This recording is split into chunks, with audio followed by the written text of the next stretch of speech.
na nas se obračajo mladi, malo manj mladi, vsak pač s svojimi specifičnimi vprašanji. Tu je največ vprašanj glede tega, kakšne priložnosti Evropska unija ponuja, različni programi mobilnosti za mlade.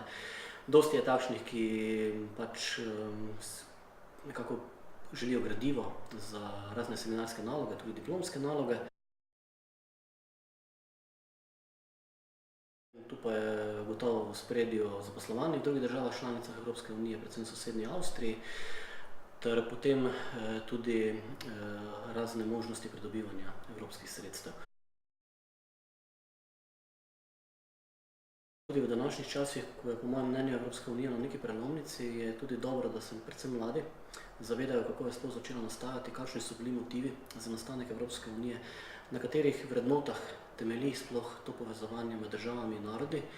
To jim želimo res približati, da ni Evropska unija zgolj ekonomski projekt, ampak je tudi mirovni projekt. To je pomembno, da tudi vedo, da skozi desetletja je bilo potrebnih zelo veliko kompromisov, pogovorov med voditelji držav, da smo danes tukaj, kjer smo, da imamo različne programe, ki prinašajo predvsem ali pa tudi mladim zelo pomembne koristi, pa ne samo programe mobilnosti, Erasmus, tako ali tako večina že pozna, ampak so tudi kakšni taki programi, kot je recimo Evropska prostovoljna služba, zdaj je novost Evropska solidarnostna enota.